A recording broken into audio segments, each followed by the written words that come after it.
What's up, everyone? What's up, everybody? Welcome to the Boy Please Whatever podcast, your favorite podcast, the only podcast that matters. Y'all be waiting and stuff. Y'all really like me, huh? You love me. You really fucking love me. What's up, y'all? Happy Monday. I thought about something this morning. I was listening to an old episode, one of my favorite episodes, actually, about me talking about Carly Russell. I was listening to that this morning, and I said, have I been talking about my weekend with y'all since the season started? Or I just started yapping? I don't remember. I hope I have, but I don't really remember. But if I haven't, let's get it.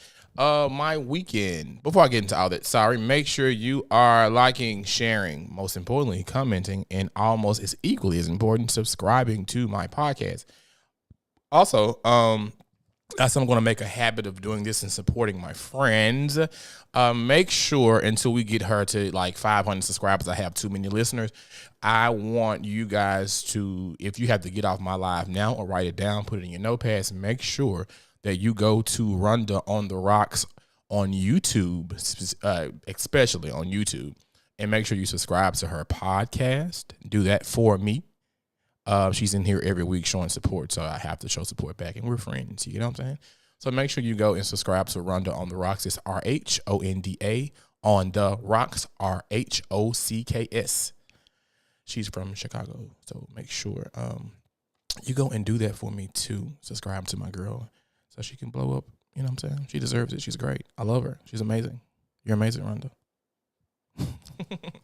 But yeah, also, so my weekend, what did I do? Friday, I went with my mom and my dad to my uncle's home. My uncle and aunt, they had a taco night. I was waiting on tacos all day, and the tacos were fucking awful. The tacos were nasty. My aunt ordered the meat from somewhere else, like a restaurant. I guess she didn't feel like cooking, which I understand. She didn't feel like cooking all of that ground beef and chicken, but that ground beef had a very nasty taste to it, so I didn't really enjoy it. I think I ate like one and a half. I forced myself to eat a chicken taco, and then I didn't really. I think I did give my dad the beef taco. It was awful, so I left starving, drunk but starving. But I had a good time. I was not dealing. Sorry, I was hanging with my mom's side, my aunt. It's a lot of us, so we normally have a good time. It's always a good sanctified time in a way. It's not really like, how can I say this? They're more conservative. If I didn't know any better, I think they, Republicans. But good people, love them. They're just not your typical. You would be like, if you would say, like, if I was to say, hey, come with me to my folks' house, you would be expecting like a vibe with my mom and dad. But it's the total opposite. But this time was fun. I heard a few curse words. Everybody was drunk. Shout out to my cousin Shakita. She got everybody drunk, so that was good. Saturday, I was out all day. What did I do Saturday? Hey, Robin. Saturday. We went out to eat. Me and my mom and dad, my mom's best friend Tamika, my sister Pooh, Tamika's cousins Tina, and I think Tammy, and we all went out to eat. I guess a pre-Mother's Day celebration, and Rhonda said we love a good Holy Ghost hold down. Not me. I want to cuss and slap. We slapped some cars though. I want to talk some shit and hear some bullshit. But it was cool. It's always like, imagine like a really fun church trip. That's how my mom's side of the family is. But anyway, so we went out to eat. It's a place called Georgia Blue. I took my dad on Easter Sunday. I took my dad on Easter, so I ended up, my mom wanted to go. She'd never been, so we went. And my mama came in the door raising hell, child. The server came in. She was like, so it was like 7 of us. The server came in, a little white lady, a little white girl, and she was like, here's the straws. She was just like tossing straws. And everybody was like, bitch, wait a minute. And of course, my mama was the motherfucker to say so.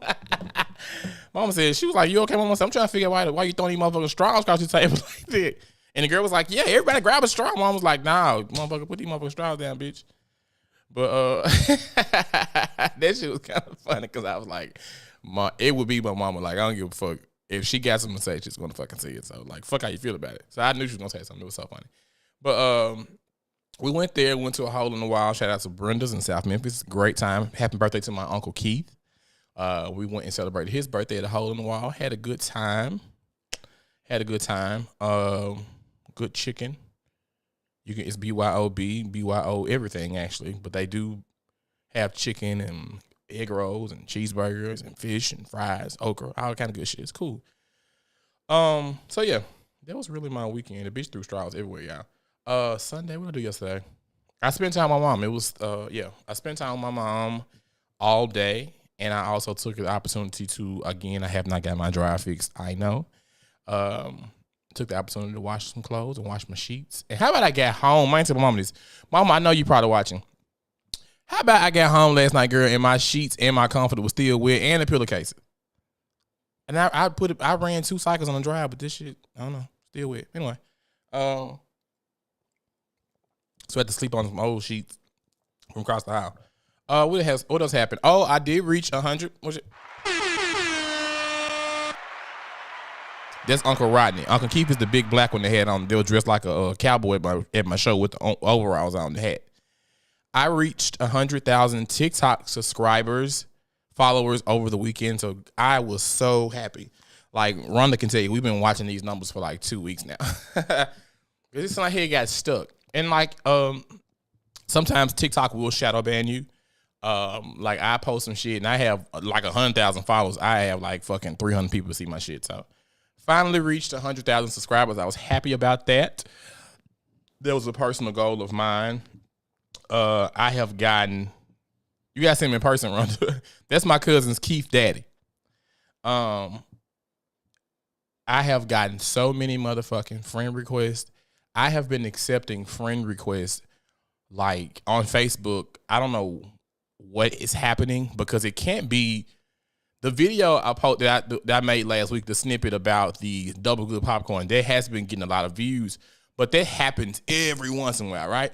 So I don't know what caused this to happen this go around, but I have been getting an influx of friend requests from guys, and some of them been sliding in my DMs and shit. And I do have a boyfriend, but if you do slide in my DMs, please know I need you to be prepared to pay some bills for both of us. We ain't turning down shit but a collar around everybody. Times is hard and people are changing. I watched that cowboy head at the live show all night. Look, see, Sierra, listen to me. At my live show, every girl and boy, honestly, but a lot of women was coming up to me like, I had 2 women came to me that I know for sure are married, and they was like, we want to suck your uncle dick. So that was funny. Everybody, like, everywhere I go, people be like, who the fuck is this? This is my uncle child, fucking legs. But y'all been getting an influx of motherfucking friend requests from niggas, and they be like, thanks for the ad. One dude was like, you such a vibe. I was like, thank you. Because the thing is, it's like, being in a relationship, you kind of got to be careful with, like, you know, what you say to people. But I don't want to be like rude, because I do appreciate folks like saying, you know, because you know how people flirt. So it's always like, you know, hey, how you doing? I love your show. I love what you're doing, man. And after a while, they get the hard photos and, you know, shit like this. So I understand how that happens. It's up to me to not respond. But, you know what I'm saying? When people start like just genuinely being cordial, I'm always like speak back and shit, you know. But I just be halftime, you know, what's up. But yeah, make it holler for $1, baby. What else I got before I start into this? I saw this on Facebook. Robin said, people from every nation. Listen, baby. People from every nation and tongue. I saw this on Facebook, and I wanted to ask y'all this before we get into the show. Are you messy? Be honest. I'm gonna respond to this first before I let y'all respond. But I literally just shared this maybe like 30 minutes ago on my Facebook page. And it asks, are you messy? And I think messy has a very negative connotation depending on how you look at it. Like someone commented on my post and was like, you know, there's a difference between like malicious and nasty messy and like funny messy. You know what I'm saying? Because I think all friend circles gossip, right? So I'm gonna let y'all respond. So like my answer was, and I think also with me having this podcast, and for some reason, I've always had this scarlet letter on my back because I guess I've always been so outspoken and open about who I am and how I move. And if it's bothering me, I'll say that a lot of people have come to me like, oh, I thought you were so messy. And I was just like, no, because in actuality, I'm funny, but the messy that people are afraid of, that's not me. I grew up in a church circle, like the church circuit, really. So, like, I know a lot of people that's like, in choirs, preachers, pastors, deacons, just really into church. And y'all business is really boring to me. So I'm like, I'm out here in the world, bitch. You know what I'm saying? So I done half of the shit y'all just not, getting your feet wet into. Bitch, you know what I'm saying? I've been in rooms and everybody was having sex with each other. So I'm like, bitch, it's old news. Bitch, grow up. I'm almost 40. Yeah, you know what I'm saying? So that, like Robin said, we start spilling tea at 6. But it's good tea. You know what I'm saying? Like we pray for the people. I pray for you. But if it's funny, I'm gonna talk about it. And that's the thing. Like I don't really have a respect of person when it comes to like funny shit or like gossip. Now I'm not gonna go out here and tell your business, but if it's good, I'm gonna listen to it. You know what I'm saying? So that's the thing. Sierra said the tea could be spilled at any time of the day. Ramon said, I stay away from miss. I'm missing though. So that's the thing. That's why I say, Ramon, like, it's good miss and bad miss. You know what I'm saying? Like, I don't give a fuck about, you know what I'm saying, people losing their job or, you know what I'm saying, getting your car repoed or, I don't you know what I'm saying, motherfucker boyfriend beating your ass. That might be a little interesting, but now I don't want to get too far into it. But, like, some funny shit, you know what I'm saying? Like, what's a good messy? Let me see. Like if I saw you at the, like if you married and I saw you at the bar, you know what I'm saying? Like, I saw you at the bar. You know what I'm saying? I ain't gonna get, it's your business, do your thing, but I'm gonna call my homegirl, my homeboy, be like, bitch, guess what's at the motherfucking bar, bitch? Some shit like that. If I saw you at the house party, at the sex stove, some little shit like that is cool, Or if I saw you out drunk in a motherfucker. Yeah, not miss, but I love a good laugh about somebody else messy. Right, you know what I'm saying? I ain't gonna be out here like spreading it like that or like some malicious shit. Most shit I really like, and all jokes aside, most of y'all business is boring as fuck. I don't be giving a fuck. Half the time people be telling me folks' business and I really forget. I just maintain this shit enough for it to like, for me to survive this conversation. After that, I'm really done with it. Like, give a fuck about y'all going on. But yeah. Depends on the type of mess. Robin said DLT is boring. DLT is so played out. Like, I think that is, thank you for saying that. I think that is one of the things that, like, when I talk to my gay friends and, like, they fucking around with trade, i.e. maybe a church musician or somebody on their job, and people assume because I'm so motherfucking fine that I have had a lot of situations with, like, DL straight men. And I always tell people, I think DL men are afraid of me, always have been afraid of me, even before I started this show. I think DL men have always been afraid of me because they think I'm going to get on this show and talk about, or, you know what I'm saying, expose them, which I would never do no shit like that. But I think that has been something like, again, being that I'm so vocal about so much, people are kind of afraid. I don't really, like, let me tell you something. I don't give two fucks about what you got going on. Like, you're not the first, you won't be the last. So, yeah.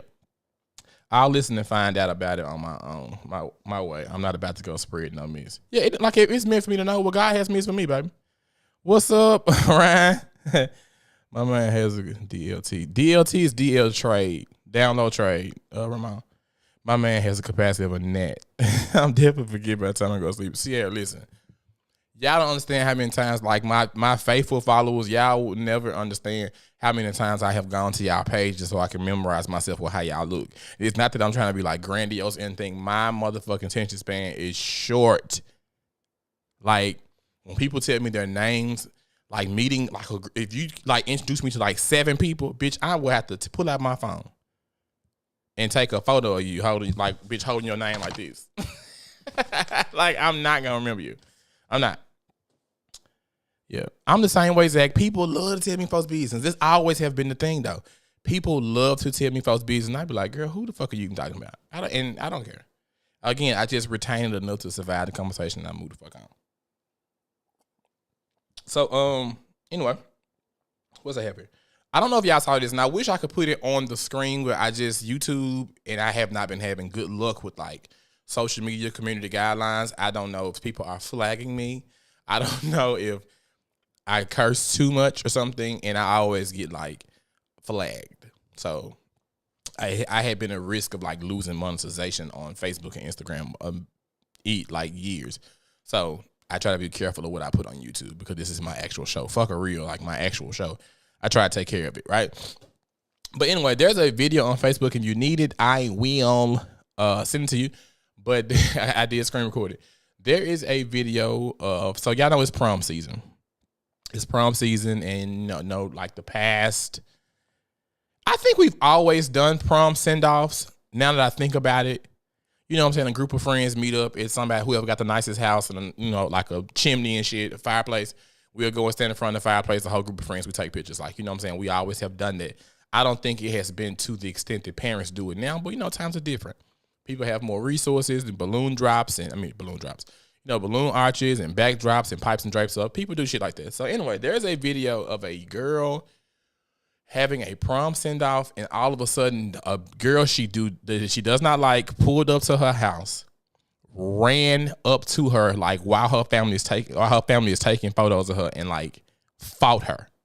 Like, I'm talking about flat foot. Like, people's like, watch out, and the bitch ran up on her and like jacking with this bitch in her prom dress.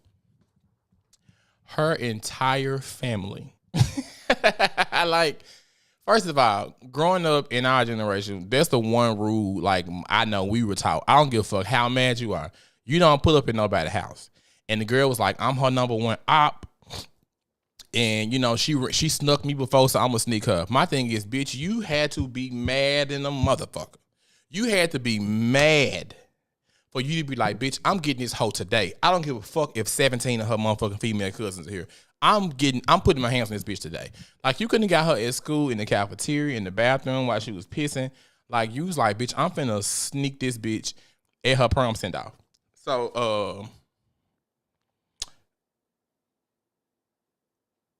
I watched it with my dad. It was at the hole-in-the-wall watching this. And I was just like, we would have beat the panties off that young bitch. Like, girl, are you fucking crazy? Like, you pulling up to somebody's house to fight. I swear to you, bitch, you would not have left the same way you came. You would not have left the same way you came. Like, I couldn't imagine my ghetto-ass family on my daddy's side, like we at my grandma's house or some shit, and my sister's prom send-off, and all of my cousins and my aunties them are over there, bitch, and y'all, like, you finna just run up on the honoree. Like, bitch, you must think you John Wick, bitch. Like, how you finna fight all these people? Bitch, you must think you a vampire off one of the motherfucking Cullens off Twilight. There is no way possible you could have thought this through. Then she brought her friend with her, so her friend was recording this. So I'm just like, we'd have whooped you too, bitch. Like, also, you came over here to, like, witness this shit. We would have whooped. Nobody would have had footage of that but us. Oh, you crazy. She had to have been pissed down here. Like, bitch, I'm whooping this hoe today. I don't give a fuck her mama there or not. And the thing is, you really should be grateful that she didn't have one of them families that, like, would have, like, broke your leg to some bitch. Like, they were trying to, like, get them off of you so they won't kill you. So now we got to go back in here and redo this bitch hair. Hope you ain't told her dress. Who got some needle and thread? Girl, bitch, my prom, that might as well, like, this like a wedding to a little young high school girl. Bitch, you lost your rabbit-ass mind. And you come in here like, I'm finna whoop this bitch at her prom. That's a kamikaze mission. Thank you, Steven. This bitch a suicide bomber. You finna walk in somebody's house and whoop the person like you're a guest. That's like fighting somebody like at a funeral and you not family. Bitch, you lost your damn mind. They'd have been putting her back together like Legos. Steven, I was like, this whole, for you to do that, you have to be a Power Ranger, bitch. Like, you had to go in there house spinning around. Like, you have to have a superpower. Bitch, you crazy. You must be a Power Ranger. Bitch, man, please. You think you, like, now I've seen some women, like, whoop, like, 2 or 3 bitches. You know what I'm saying? I've seen that. And I was amazed. But, bitch, you not finna whoop. Come on. Like, bitch, no. You got, like, proms and off. You got friends here. You got coworkers. You got other classmates here. You got great aunties, the ghetto-ass cousins. Oh, bitch, we got to beat the shit out of you. The day ain't ruined. Her, bitch, she wouldn't have walked off. No, like, bitch, couldn't be my family. Ashley, bitch, I got an uncle that'll slap a bitch. Like, Like he would have got her a piece. He was like, hey, that's a child. You know you can't slap a child.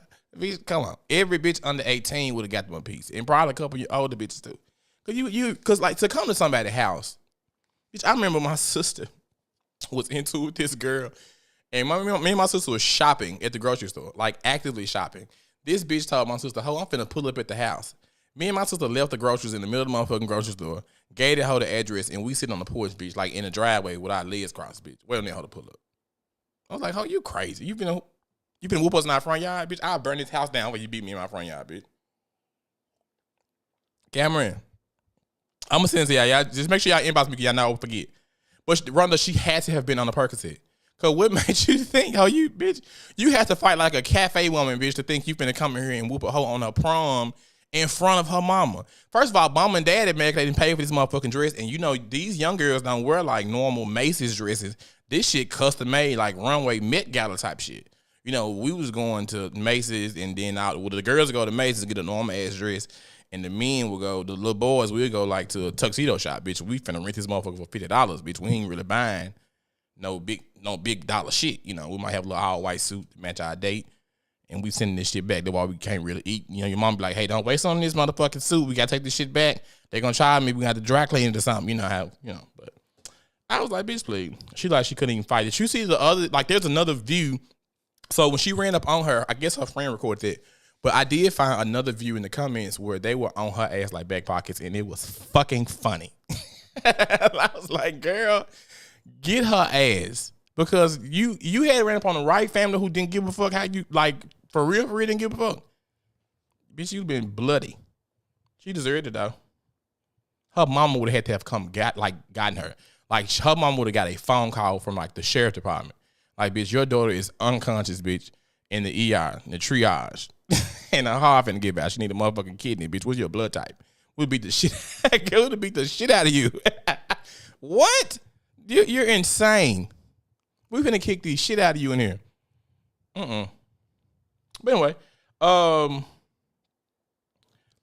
spoiler alert. Before we get to this, don't leave. I need y'all to still watch. But have y'all seen Sinners? I went to the movies last Thursday. And I went immediately after work. I get off at 3:30. I caught like a 4:00 film. There was no motherfucking body in there but me. I was elated. Because I went to a movie theater that I really hate going to because it'd be a bunch of young niggas there. And last time I went to see Color Purple, it wasn't a bad experience. I was just like, should you say something to this young nigga or get shot? Because both could happen. There was a young nigga beside me talking to his girlfriend like they were at motherfucking Huey's, bitch, at Cheddar's. And they just kept talking. The movie had just started. And I hate the talking. I hate people who talk in movie theaters. I feel like you do it on purpose. And I feel like you want somebody to say something to you. And I think people who do like extra tough shit like that in public, but you want somebody to say something to them and just... I gotta learn. I ain't gonna say I gotta learn how to because I'm just probably not, but some shit just not gonna fly with me. And when I spend my money for a movie, the movie is high as a motherfucker. The hot dog combo is $13. And I just want to enjoy myself. And they have assigned seats. And I always make sure when I go to the movies, I look at the grid. I pick photos like, bitch, as far as the east is from the west, bitch, I want to be like 9 seats away from the nearest person. You know what I'm saying? I don't want to be nowhere near nobody. And just so happened, motherfuckers who stole the seats, sat beside me, and them motherfuckers talking their ass off. And I was like, hey, bro, you gonna have to stop talking. That's what I told him. You gonna have to stop talking. And he complied until his girlfriend was like, what'd he say? And then he had to show his girlfriend, and he was like, tough, I guess. So he said something to me, and I was like, hey, bro, I ain't on that tough ass shit. Just shut the fuck up. Like, I had my glasses on, my crossbody purse. So I guess he thought I was a bitch or something. So I was just like, hey, bro, I ain't with all that tough ass shit. I had to turn my South Memphis nigga on. Because at first I was like, hey, man, can you please be quiet? Then when he started out talking tough, I was like, hey, bro, I ain't with all that tough ass shit, nigga. Like, shut the fuck up. So, he shut up. But anyway, I want to go see it again. Like, Sinners was so motherfucking good. Sinners was so fucking good I think it's on pre-order on Amazon, and I don't know if I want to go back to the movies or just pay for it so I can just have it and watch it anytime. Y'all, so Quad went to see it without me, so boo Quad. But I was texting him like, what's gonna happen? I didn't finna leave vampires in here. Like, Rhonda said, I can't do witches and warlocks. I was scared though because I'm saved and demons scared me. You see, you don't post. What kind of faith you got, Rhonda? We don't want no coward soldiers in our army, baby. What do you mean? You better stay on the battlefield, fighting for your Lord. You'll be scared of no demons. Not poor connection. What's up, Carlo? He didn't talk no more when that motherfucking movie was going on. But yeah, like, we ain't scared of no goddamn demons. You say, what's up? But anyway, it's so good. Like, okay, anyway. This was my whole takeaway from the movie. So when I got home, I was talking quite about it. What was y'all takeaway from the movie? Like, my entire takeaway from the movie was, once you let white people in, shit gets fucked up. That was my whole, like, once you let white folks in, like, shit gets fucked up. And I know she was already there. Have a word with him. I know she was I know the girl was already there. And so the crazy thing about this too, with I was trying to like save certain parts of the movie. I had never seen the previews. I just went off people telling me like it was that good. I didn't know what the fuck Sinners was about. I didn't know anything. I didn't know what the fuck Sinners was about. People just said it was good, so I went. But I thought it was so fucking good. And who do y'all think the villain was in the movie? There was one question me and Quad kind of went back and forth about. Like, who do y'all think the villain was? I think the villain was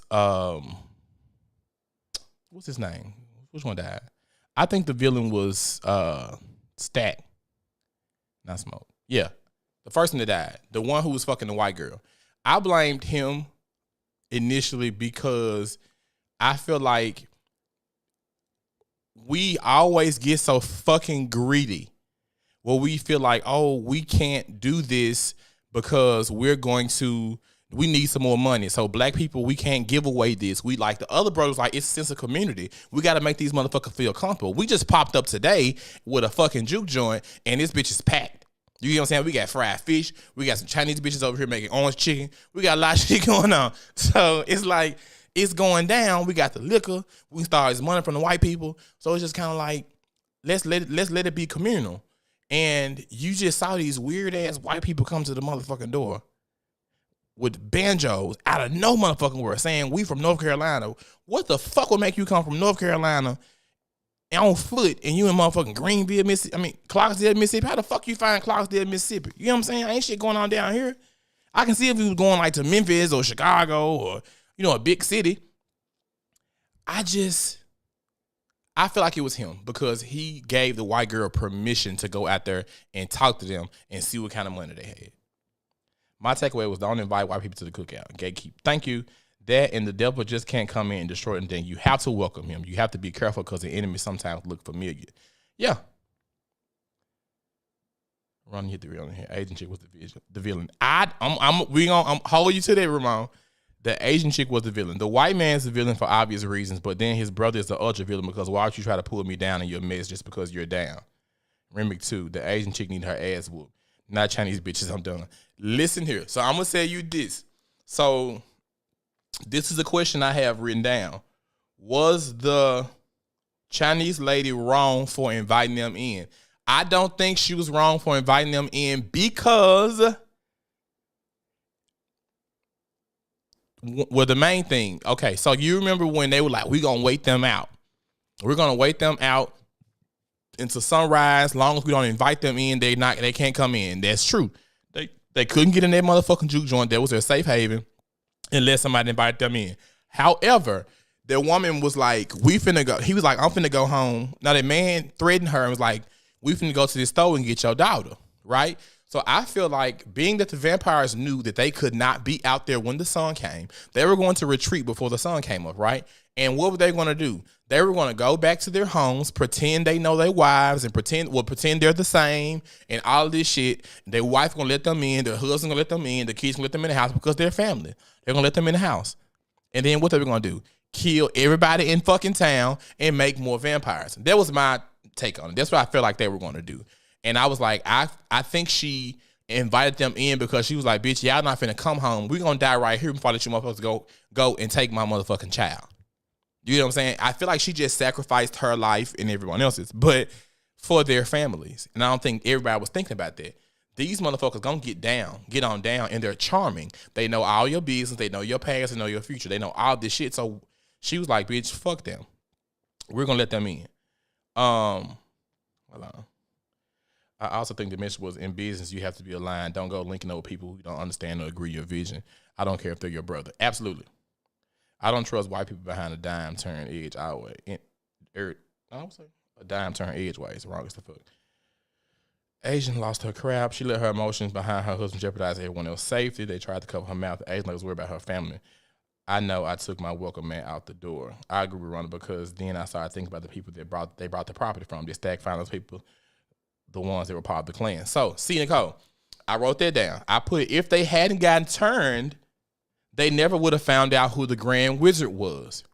So had vampires not infiltrated the club that night, right? They probably, juke joints, they would have partied till the sun came up. So around the time the sun came up, who pulled up? The clan pulled up with they about 15 deep. All of them had pistols ready to kill every nigga they saw. So the vampire is the one that told, was it the brother or the vampire? The lead vampire. But somebody ended up telling Smoke, like, hey, the nigga y'all bought this shit from, this is a slaughterhouse. And being this a slaughterhouse, that's the fuck they finna come do. They didn't let you pay for the slaughterhouse, take your money, they finna come here and kill all y'all. So if they had not talked to the vampires, they never would have known it. So I feel like everything was like full circle. I think everything was full circle. I just feel like I said, I just think, and then, because think about it, after they killed Stack, right, and they go to, and they was like, everybody get out. They put everybody at the juke joint. And you saw them going to their cars, people, walking and pulling off in their car and shit, and you thinking people are gone. Until them motherfuckers, vampires out there singing and shit, river dancing, and everybody in the circle. They didn't kill everybody, left their goddamn juke joint. So I felt like then, they caught all of those people. There'll have been nothing for them to go home and kill the rest of the people in town. That was just my take from it. And then them motherfucking vampires, I don't give a fuck what nobody say. Them vampires sounded good in the motherfucker out there singing. I said, bitch, they had their little banjos. I said, bitch, they had choir rehearsal before they came to the goddamn juke joint. They was sickening. Bitch, they sound like the fucking Clark sisters. Bitch, the harmony was tight. I said, bitch, Tess, come on. I said, these vampires singing their motherfucking ass off. I kind of enjoyed that, though. But I think the brothers were they were definitely unequally yoked. One brother was like, this is community. This is for us, by us. And the other brother was like, bitch, I need some money. I want some money. So, and the girl who played on Lovecraft Country was that Smoke's girlfriend, baby mama. I really enjoyed her. I feel like she was necessary, and I'm glad that they put that piece in there. Me and a friend of mine, Silk, I was just thinking about you. Like, what the fuck is Silk? Hey boo. So I think her character was very necessary in the movie because she was like a conjurer. She was someone who obviously practiced hoodoo, African spiritualist. She had a store. She was selling certain things and all that. So I did really enjoy her character because it showed all facets of African American spirituality. It started out with the church. Most black people are Christians. Most black people that were brought to America, became Christians or whatever. And I think that it was good that they showed someone who practiced a religion or a spiritual system that kind of paid homage to our motherland. And she was very knowledgeable about how to deal with demons, and she was prepared. You know what I'm saying? I feel like she wasn't intimidated by it. It didn't scare her. That bitch was ready. She had her motherfucking pickled garlic. You know what I'm saying? She had those things she put around, I forgot what it's called, that she put around Smoke's neck to protect him and pray for him and all this stuff. So I appreciated the fact that they showed that they included some African spirituality in there as whatever. Yeah. Thank you, Kim. She was the reason he was protected. And when he took it off, he died. So she was very needed, and I think that was a good thing to kind of tie it in, because at the beginning of the movie it was showing like the Indians, and it was showing people who practice voodoo, And it was like, this could be used for good and bad. And it's the same thing with prayer and Christianity as well.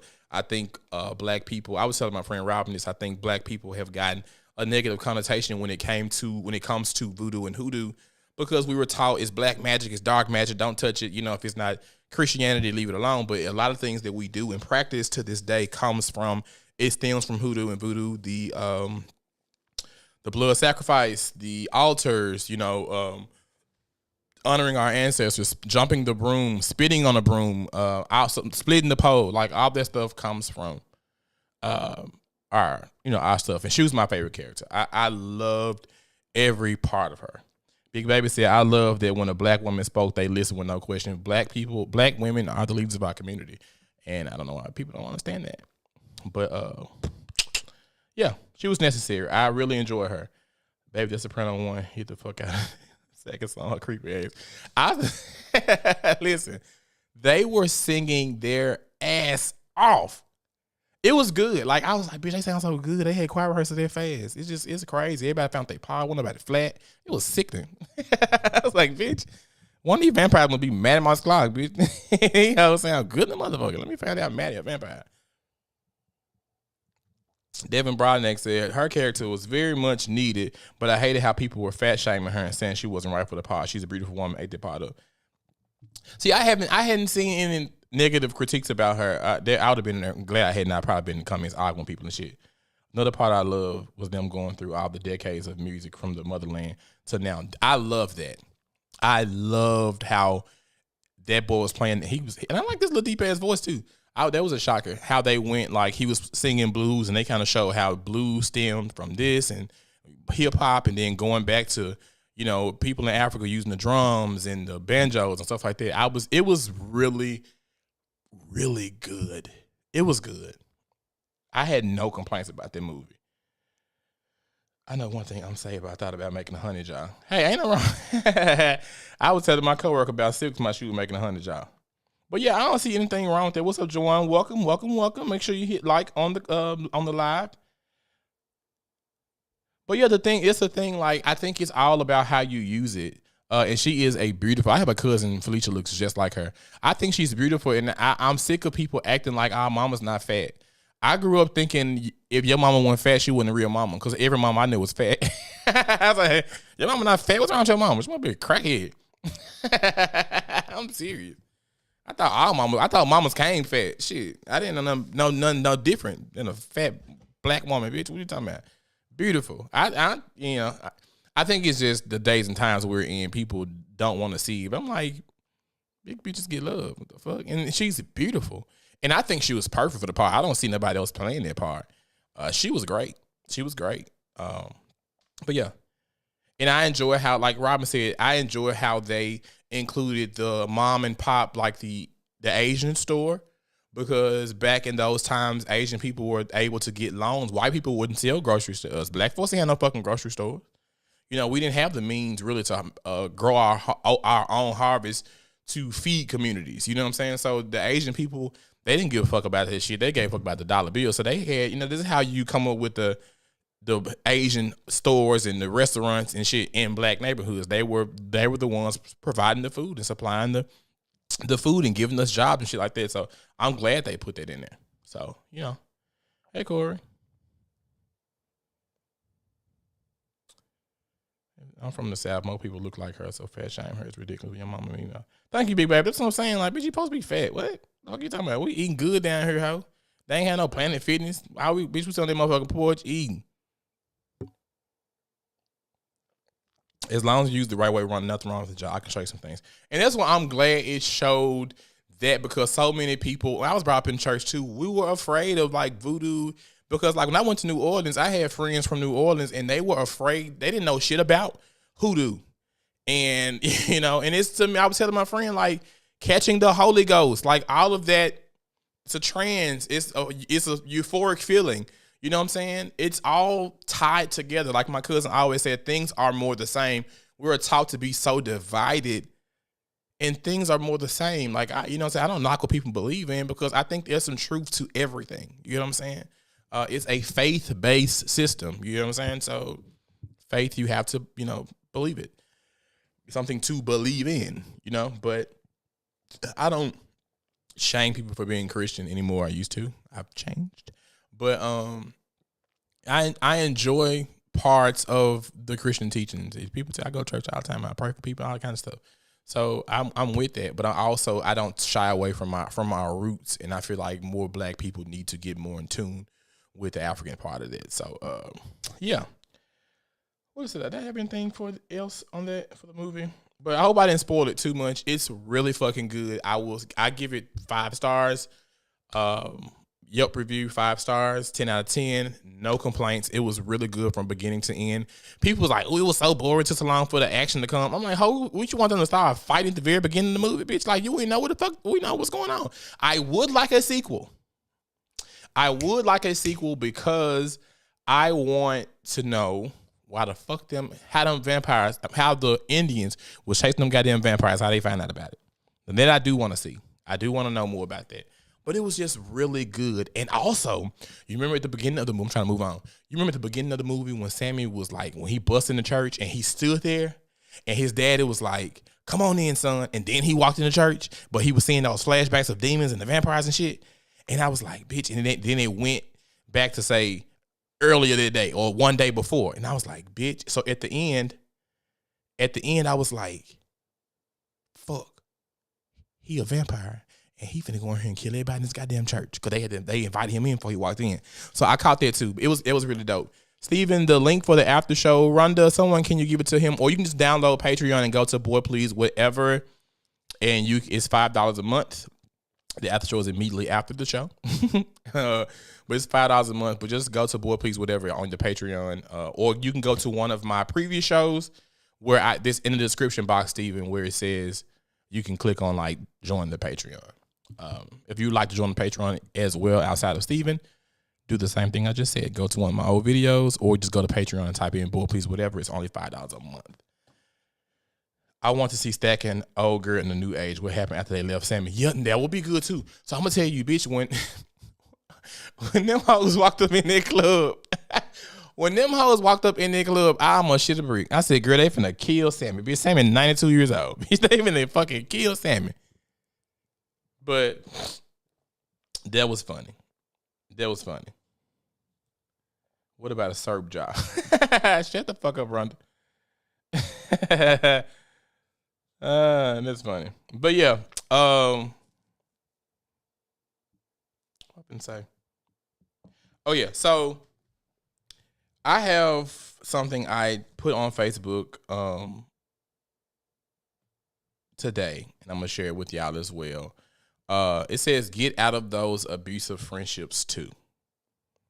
And this is something that I have been dealing with. And it just be churches. God just deposited this in my heart earlier today. But no, I was talking with people and friends and me and my friends are really big on talking about friendship and cultivating like safe spaces for each other because, we've all had friends we've fallen out with and, shit we disagree on. But, when you get grown, good friends are hard to come by. That's one thing Qua used to always tell me. Good friends are always hard to come by. So you have to make sure that you have somebody that's, that's loving you, that's in your circle. And you spend time with so many people. Excuse me, y'all. I got to go to my YouTube to watch my show because my comments on my system is coming in from early on. So I want to make sure I'm not missing what y'all saying. But back to what I was saying. When you have friendships, things happen. You spend time with people a lot. You're going to bump heads. You know what I'm saying? And like I was telling my best friend today, when it takes a very mature person to fully accept what is going on. Hold on. It says poor connection.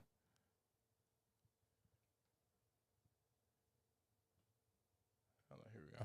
Okay, so it takes a really mature person to fully accept their wrongdoings in situations. It takes a very mature person to sit down and hear someone saying, hey, I didn't like the way you did this.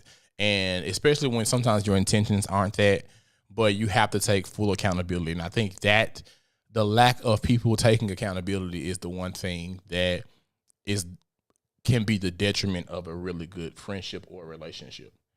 See, Nicole said it's okay to drop a friendship. It took me a while to learn that, but once I did, I didn't look back. I did that. I didn't talk to my best friend for 2 years. We had a falling out. It was pretty serious to me at the time. And I feel like we kind of needed that time, even though I regret the time we did not talk to each other. But I think, like I told him, I think that time, during that time, I was able to kind of reflect on myself as well as a man, as a friend, as a brother, and realize things that I allowed and things that I kind of contributed to and stuff like that. So it was a time of reflection, and if that hadn't happened, I don't think I would have the tools now for our friendship to continue to flourish. So I kind of feel like it was necessary in a way. I tried dropping a friendship, but I folded, said Jawan Pacheco.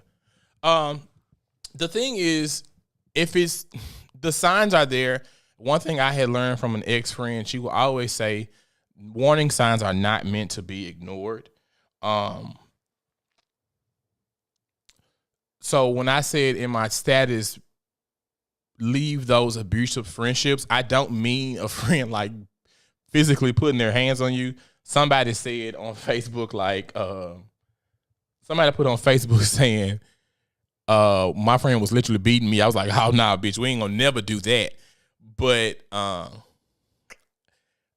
I did want to say, like, don't allow people to say and do anything to you in the name of friendship, in the name of it's a joke, in the name of I want to keep you humble. Like, I literally I just dropped a friend, and I don't plan on reconciling anything because I'm not angry. I just feel like, you know what, it's time for me to let you go. And that was what I said in my parting words to him was, it's time for you to roll. We can see each other and speak, but cultivating a friendship with you, that's not going to happen. So now that I sit back and reflect on some of the things that I allowed, I say that because I sat back and allowed.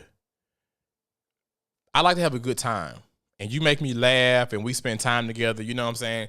You can sometimes like, oh, this is my friend, this is my friend, this is my friend. But I end up writing down some stuff that I said. Sometimes people want you to do good, but they don't want you to do better. And we may not even be in the same field or doing the same thing. But like yesterday, I celebrated not only Mother's Day, but I said yesterday that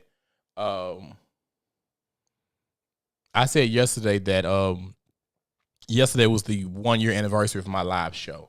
Rhonda said, this is good. People will most definitely try to humble you. It's disgusting. And I can't stand see, Nicole said, I can't stand it's a joke, motherfucker. You ain't playing, and I got a joke for you. Watch this. So yeah, that's the thing. Yesterday was the 1 year anniversary of me celebrating my first live show. And I've told a couple of people this, but not a lot. I had a friend who helped me, like, you know, with decorations and stuff like that. And I've brought him up a lot on this show. He's actually been a guest on this show. And during the time of my live show, I've said on like season 1, episode like 7, that I suffer from the imposter syndrome. And I talked about how just growing up, I never wanted people to feel like I thought I was more than. So sometimes I would find myself being less than just to kind of blend and not have to carry the weight of like, audition think he out there because, you know, folks thought because I'm attractive and light skinned, had pretty hair and all that shit and was popular that I thought I was more than people, and that's not who I am. But I kind of allowed myself to hang around people who had certain insecurities, and my big personality, my type A personality, me being charming and charismatic and all those good things, the life of the party, and I allowed their insecurities to like water me down, let people say anything to me. So I'm saying that to say, I was getting ready to do my show, and I was like, how many tickets you think I'll sell? And this person was like, probably like 50.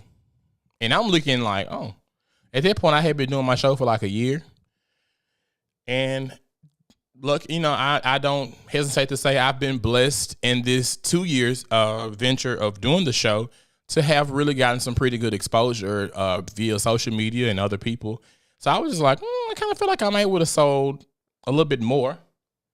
But I'm listening to a said friend, and he was like, maybe 50, no more than 75. And I was thinking to myself, bitch, I probably thought I can probably sell like 100 tickets, but I got a big family. So this person was like, yeah, so that kind of discouraged me. So anyway, long story short, I went to start pushing the tickets out, and I had down there sold out in like 3 days. So I was like, ooh, I kind of want to find a bigger venue because the people, like my friends, hadn't bought tickets yet. It was like strangers had bought tickets. People that watched my show, people that I haven't met yet, were like buying tickets. So I was like, okay, I got to do something because I want to accommodate my friends and family. I don't have enough room. And this person was like, no, if they didn't get their tickets, they just can't come. We're not finna be making no more rules for people, and we're not finna make no more accommodations. And I'm looking like, why the fuck would I not do that? Like, if people still trying to come in and buy tickets, why not? This is my first show. I want it to be as big as it can be. So I end up finding another place, and I end up selling like another 70 tickets in almost a week. And anyway, the show was good. Got really, really good. Got really, really good reviews. You know what I'm saying? People was like, you should be a comedian. Your cadences, the way you like your timing, all that stuff was good. And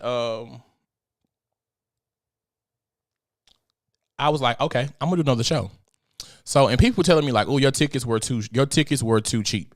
You should have charged people more. Your tickets were too cheap or whatever. So I was like, I don't know about all that. So when I started garnering the support and people coming to my show and things like that, I was like, I'm gonna do another show. And I was like, I need to do an early bird. And he was like, why are you doing the early bird for $20 tickets? And I was like, who said I'm gonna charge $20 for tickets? And he was like, well, you gonna charge more than it? And I was like, yeah, I think my first show is pretty good. They know what they're coming and they see the product every week, so why not? I want to do it bigger, so I was trying to have it at a theater. So I'm like, me having it at a theater, that means more money. I don't have money like that, so I'm gonna have to charge more so I can pay for the venue and stuff like that. And this person was like, well, you have to do something different. And that really hurt my feelings. Like, and I called my cousin. I was like, this person said this to me. And I was like, should I feel away? And my cousin's like, absolutely, you should feel away. That's some hating ass shit. And me being a friend, I'm like, that shouldn't be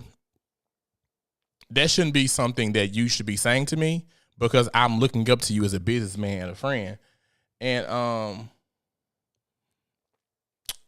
so when we had a conversation about it, and I told him, like, you said I was only going to sell 50 tickets, no more than 75. And I said, and I went and sold 150 tickets.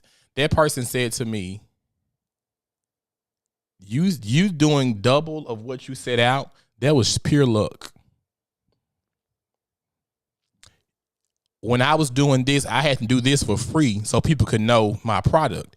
And I was like, well, I don't have to do anything for free because I've done at that point like 50 motherfucking shows. So why do I have to do anything for free, at this point, because people see the product. It's not like I was like, hey, I'm doing my first podcast show and my first live show. Come see what I can do.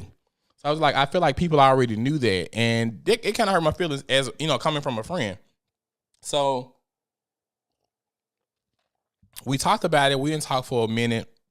And me being like, I'm very forgiving. And at that point, like, what I'm saying, I think I don't try to stray away from my feelings. When you break away from any relationship, being said friendship or whatever, you miss that person. And I'm the type of person, when I miss that person, Rhonda said, look, you mean favor. And that's what it was. Hallelujah. Lift your motherfucking hands. But no, when you miss a person, if I miss you, I'm going to tell you I missed you. And at that point, I missed my friend. So I kind of I forgave him, and we moved forward. We were just getting back to the place where I feel like we wanted to be, and where I wanted us to be. And he was always that person who always had something negative to say about me.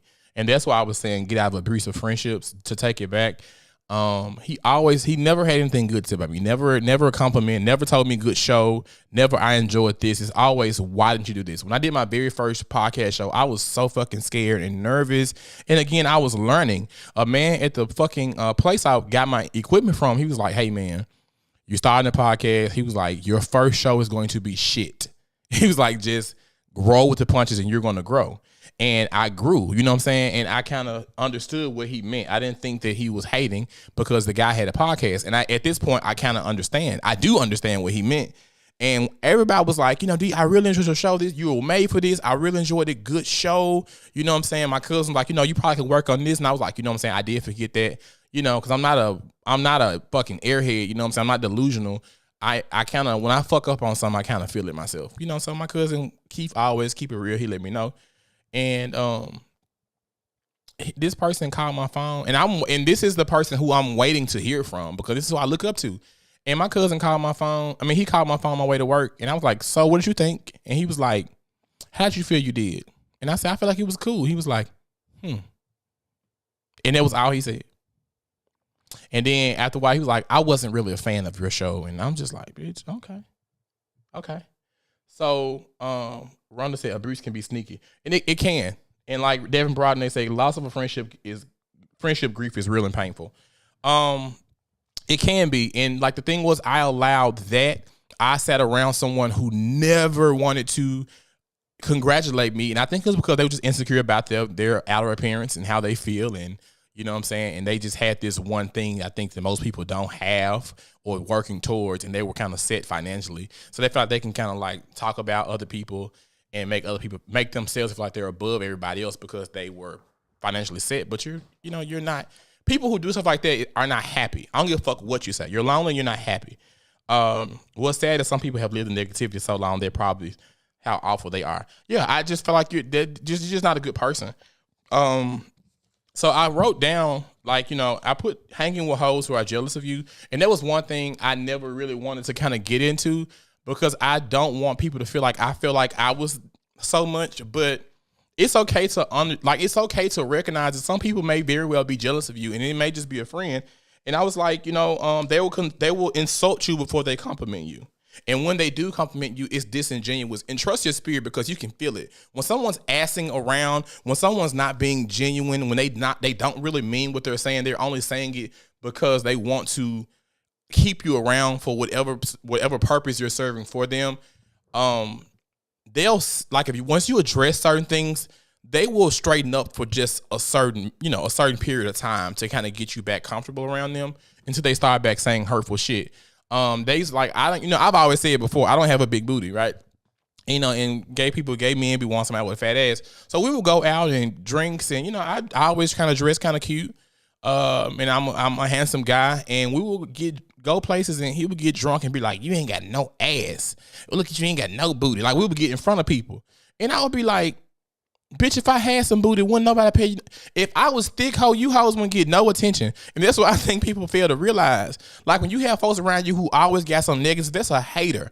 They always got something negative to say about you and around other people. How my booty was flat this morning. It was flat when we first met 10 years ago. You think it's going to grow tonight because you're drunk and you saying what you want to say? No, it's just stuff like that. And you just have to be careful. And Kim said, you just don't expect your real friends to be jealous of you. And that's the thing. That's not a real friend. You think that's a real friend, but it's really not. If you can't tell, I'm that friend that would definitely be more upset than my friend in the situation that just made me so upset. I'm glad you let that go of that person. But you are. That's not pretentious. You are all that 100K on TikTok tells you so. And that was my thing. And I wrote down that voice of doubt belonged to you. That was not my voice that I was hearing when I was worried about how this is going to go and who's going to say this. That negative voice, that inner saboteur in the back of my mind, that wasn't even my voice. That was your voice the entire time.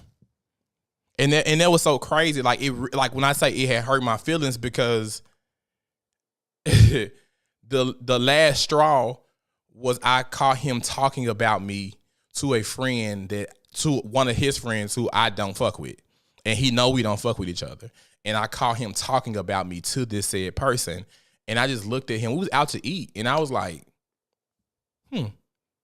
So I told him, I was like, this is what I saw, XYZ. He was like, let's meet in person. And my thing was, the people that manipulate you like that, you can vent to them about your friends and how your friends may have rubbed you the wrong way or done something you didn't like, and they just have zero tolerance for all of your other friends. I can't believe them. Friendships don't do this. Your friends don't respect you. That's not respect. And then they turn around and do the most disrespectful shit. Then when you call them out on it, and then it's like, oh, okay, I didn't mean to do that. Let's talk. Nah, bitch, we ain't got a motherfucking thing to talk about. Because if you know what wrong is, if you can see the wrong in everybody else, you have to know the right. And you still choose to fuck over me, you were never my motherfucking friend. You know what I'm saying? Like, that's the thing. You have to, when people are jealous of you and never got nothing like said about you, and like, in the signs were there. And that's why, like, I'm not angry with them. I'm disappointed in myself, because like, I'm like, bitch, you been that nigga. And people see that, and they want to beat you down until your confidence is like non-existent. No, bitch, that's why people like me. I am a star. You know what I'm saying? I have that type of personality. I don't not get along with people. When I meet people, people attract themselves to me, and I understand that. So, hey, friend, hey, Sean. But it's a thing, like, I've been around, I have experienced him being in places when people are talking about me like a dog, and he sat there and let them finish, because people who do that really enjoy hearing somebody read the fuck out of you. It ain't that I'm just sitting back trying to see how they gonna say so I can tell you. No, that ain't what you did. You wanted to enjoy hearing them read the fuck out of me. I had a friend that I was in the barbershop, a nigga was reading the shit out of him, and I stopped him mid conversation. I don't give a fuck what he did. You ain't finna say it in front of me. That's how bitch I am. You know what I'm saying? You're not finna talk about one of my friends in front of me. But, so it just, I don't know. And I don't know. So it's just like they try to, and when you're dealing with friends like that, they try to mask their love for you as, I'm just being hard on you. I just want more for you. So that's why I don't congratulate you, because I just want more for you. I see your potential. Bitch, you think you fucking Joe Jackson? I don't need you to see my potential. I need a friend. You know what I'm saying? And then try to water that down like, I know what type of person you are. I studied your zodiac. Girl, these hoes want to be you want to read a tarot card, some motherfucker bad. Girl, I don't give a fuck about zodiac. I'm me. You know what I'm saying? Like, why, you a real Cancer? No, I don't. No. I don't need anyone to compliment me, but downing me and giving me bad critiques all the time doesn't help either. So that's my whole thing. But he wanted to be you. He wasn't a hater. He wanted to be everything that you are. He really wanted to be with me, but that's another story for another day. Look at how well liked and good looking and outgoing you are. You are everything he secretly aspired to be. But yeah, and there's a thing, like, one thing I learned from a lady that I grew up in church with, and I didn't really understand until I got older. I'm like, what does she mean? It's never this serious. This woman used to say, a jealous person will kill you. And that can go so many ways, like not even physically kill you. They can kill your spirit. They can kill your joy. You know what I'm saying? They can kill your confidence. A person who is jealous of you, get them out of your motherfucking life. Like, get them out of your life. They don't mean you no good. And it's just, and you can't help but be the star. And don't call me white girl said, when people are jealous of you of something, they're jealous of you over something that you cannot give them. You jealous of my star quality, shit like that? Nah, we can't rock. We can't rock or roll. So, but yeah, that's all I have. I think it is. I've went on enough. So we're going to talk about on the after show the Diddy trial. I'm going to ask, what celebrity sex party would you go to?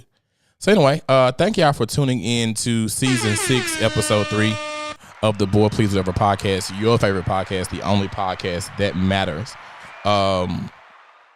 Thank y'all for listening to my rant. But yeah, we're going to go to the after show. I'm going to refresh my drink. I didn't got hot. I don't know if this is alcohol or the air is off. But Rona said they be like them demons in the centers. Don't let them in your juke joint. Hello? Because I'm just like, one other thing he said, like, people was telling me in my live show how funny the show was. My friend Reggie was like, it was so funny. So I was telling him that Reggie said it was so funny. He was like, what was so funny about it? And I was like, there's 150 people in here are laughing to the top of their lungs, and you ask me what was funny about it? Like, you don't hear them laughing? You choose not to. Like, you wanted me to fall on my face. And that's what I took from it. You wanted me to fall on my motherfucking face. Because why would you say what's so funny about it and everybody in the room laughing? If everybody in the room laughing but you, bitch, come on. Now, I don't expect you to find everything funny, but that bitch is like, what was so fucking funny about it? You a podcast, not a comedian. I was like, well, if I offer people comedic relief, bitch, like, that's okay. Whatever you get from my podcast, that's okay. Just keep watching. You're going to laugh, cry, whatever you want to do. Like, anyway. Y'all ain't hot. It's a dream. I am hot. But yeah, anyway, I love y'all. I will see y'all on the after show. If you have not signed up for the Patreon, please do so. And also, before I go, make sure you guys include a one-time at Bandcamp. Send me some more at bullpleasewhatever23@gmail.com. I do have some, and I'm going to make some episodes about it. I have one about dealing with liars. So I did receive one. I haven't forgotten, girl. I still got yours. But anyway, I got a few topics to talk about on the after show. We can continue the show over there on Patreon. It's only $5 a month. And thank you, Steven. And I will see you. Robin said the after show is 6 a.m. Bitch, at 6 a.m. I'll be in the shower. But anyway, I love y'all, and I will see y'all on next Monday. And for my exclusive Cauliflower crew, I'll see you shortly.